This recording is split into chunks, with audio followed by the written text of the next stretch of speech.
Teto has seen a complete explosion in popularity over the last couple of years. And while she's always been popular, she is now listed as one of the most popular vocal synth characters, all the way up there with Miku. And in 2025, she completely broke all expectations and performed as a guest character at an official Miku concert, which was the Blooming Japan tour. And already, she is set to feature as a guest once more at the Pokemiku Project Voltage Live in March of 2026. And so everyone is now wondering, or very hopeful of the question, will Kasane Teto perform at Miku Expo 2026? I've seen so many people hopeful that she will, as well as many people using the logic of she's now performed once, which means she'll now perform at every future event, or that Crypton would be insane to not let her perform due to how obvious her popularity is overseas and would see it as a profiting opportunity. And I've also seen some people say they could see her performing more songs than just Mesmerizer at Miku Expo, or even just her appearance being a special event that only happens at a couple locations on the tour instead of all of them. But the truth of the matter is, it is not up to Crypton.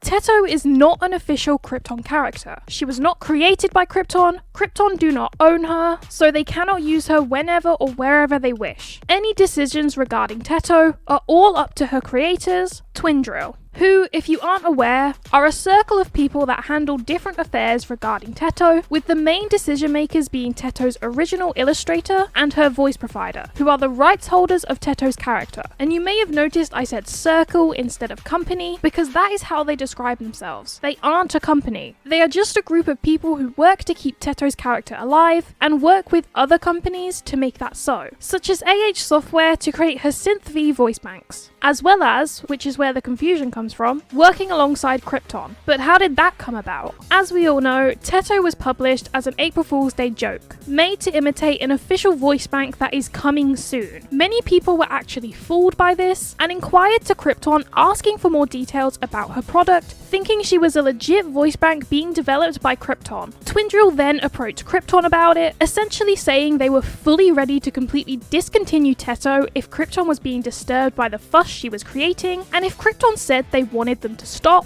while Twindrill said they could have continued developing her in secret. We were very close to a world without Teto existing as she is today. But luckily, Crypton was super chill about it, expressing they wanted to work alongside them, and even offered to act as Twindrill's commercial liaison, which was not the response Twindrill was expecting at all. They were fully expecting Crypton to get mad at the trouble Teto was causing them, but instead they received a huge ally to help allow people to use and spread Teto without consequence, which is all they want as a group. So that is where the confusion of Teto being a Crypton character comes from, as Crypton does have a part in her management. However, this does not mean Teto is able to feature in anything and everything Miku is a part of. Crypton mainly acts as a communicator between Twindrill and any commercial opportunities, such as merch and a suspected Fortnite collab, but that is all they are. They have no decision power over Teto. That power lies solely to Twindrill, but more specifically her illustrator, Sen, and her voice provider, Oyama no Mayo. As their website states, while the whole of Twindrill, which again is only a small group of people, helps manage Teto, Sen and Oyama no Mayo have the final say on everything. If they don't approve of something, it will not happen. And so we link back around to Miku Expo. Teto's performance at the Japan tour was likely proposed by Crypton, to which Twindrill approved of, and led to the monumental performance that we witnessed. However, just because it was given the okay once, doesn't mean it's been given the okay to happen whenever and wherever. Depending on the discussion, Twindrill could have okayed Teto and the song being able to perform at any and every future Miku concert, or the more likely option being that they okayed the one performance, and if Crypton or Twindrill ever want Teto to perform Mesmerizer again, another discussion would need to be had to allow it to happen, which I think is the likely scenario. Teto performing at an official Miku concert is a huge and monumental moment for both her and Twindrill, as would be Teto performing overseas for the first time. Crypton could propose the idea of Teto touring for Miku Expo, but once more it solely relies on Twindrill's decision. Not Crypton seeing her obvious overseas popularity, not Crypton deciding to perform an obviously popular song. Teto's performance overseas all depends on Twindrill's decision. A decision that might have already been decided due to the whole fiasco surrounding the Blooming Japan tour's stream, which, if you didn't know, one of the Blooming concerts was recorded and set to be live streamed on a beamer, at which point everyone now knew Teto performed, so were very excited to watch it. Except the stream was region locked and people outside of Japan couldn't access it, and the internet being the internet, the stream was quickly re-uploaded elsewhere, of which overseas fans did watch and post about, because obviously they wanted to see Teto's performance. But Twindrill was not happy about that, and quickly posted in English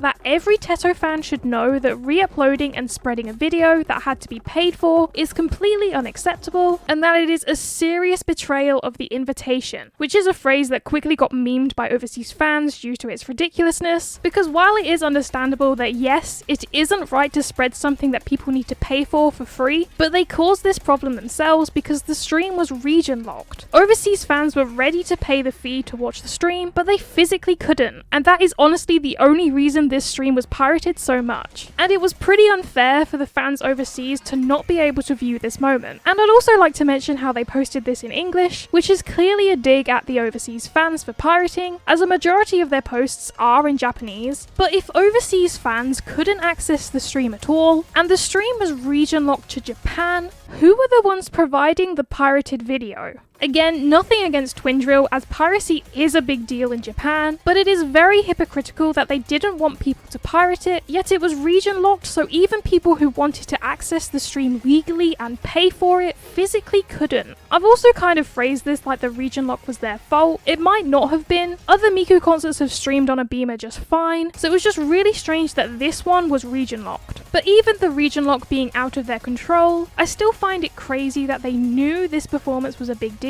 and then acted so shocked that people wanted to see it so badly they resorted to pirating because that was the only option they had, and then clearly digging at overseas fans for doing it, even though only Japanese fans could be the ones to provide the pirated video. So this whole ordeal could have already decided whether Teto performs overseas with Miku, as the team could have felt disrespected by overseas fans for pirating the performance. Teto featuring alongside Miku at an official concert has already proven to not be a one-time thing, as she has already been confirmed to be performing as a guest performer at the Project Voltage live concert in March of 2026, which we have already gotten a sneak peek of part of her performance, which shows that Twindrill are open to Teto performing with Miku more than just once. Twindrill are constantly expressing how surprised they are at Teto's success and just how far she's been able to go and all of the achievements she's made, so it is very plausible they view the possibility of her performing overseas the same way, because having so much popularity to be able to perform overseas is a huge thing, and it would sound crazy to pass up on, but it still all comes down to Twindrill's decision, as while performing overseas is a huge deal, there could also be a number of reasons why they don't want Teto to perform outside of Japan. Maybe they don't truly realise how popular Teto is overseas. Maybe they don't feel comfortable with Teto touring overseas. Maybe they don't want Teto's first venture overseas to be handled by someone else and want to wait until they can do it themselves. Maybe they feel disrespected by overseas fans pirating the performance, and so since overseas didn't respect the stream, they shouldn't be allowed to have Teto performing. I don't know, but it all comes down to two people on whether it happens, of which they can both easily say no without a reason, and that's all it needs to be for it to not happen. So, will Teto perform at Miku Expo 2026? There is a small possibility, but I would not get your hopes up or rely on it. Performing overseas would be a huge achievement for Teto, and it would make sense that she has such a huge fan base overseas, but there is still a number of reasons why Twindrill could decide not to let her perform. Please do not go to Miku Expo expecting Teto to be there. Her performance at the Blooming Tour and the Project Voltage concerts are likely very circumstantial, and just because she's performed a couple of times does not mean she's going to be performing at every Miku concert going forward, with the main example being that she did not perform at Miku Expo Asia 2025, which would have been the biggest indicator on if Twindrill are ready to let Teto tour overseas with Miku. We can all be hopeful that it will happen, because from many standpoints, it does seem like a very good move for them to make that will just be positive for them, but they also have every right to just not let it happen happen,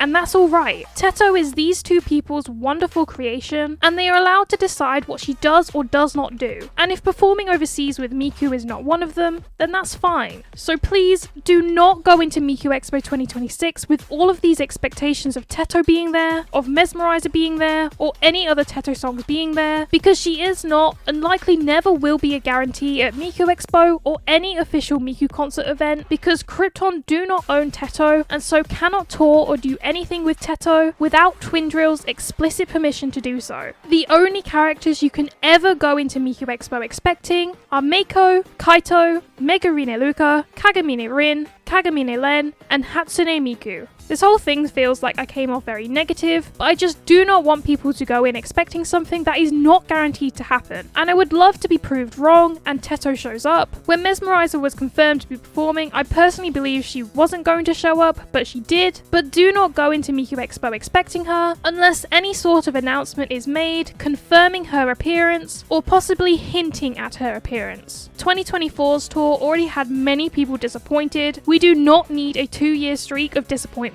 Although I have a feeling that's going to happen anyway, because I can totally see World Is Mine not performing at this tour since it skipped out Asia 2025, so just prepare yourself for that too. So I hope I didn't crush too many people's spirits and this video was actually informative. I don't actually know very much about Teto or Twindrill. I've gathered all of this info from their website and a past interview. Even after Miku Expo Asia, there is still a lot of concern and worry about Miku Expo 2026 just because of how the last tour went, but whatever happens, whether Teto makes an appearance or World Is Mine doesn't, please enjoy the show as you've bought the tickets, you're there, so don't let it be a negative experience just because one of your expectations wasn't met. So thank you for watching, and we'll see in a few months if I make a follow-up video about Teto's venture overseas.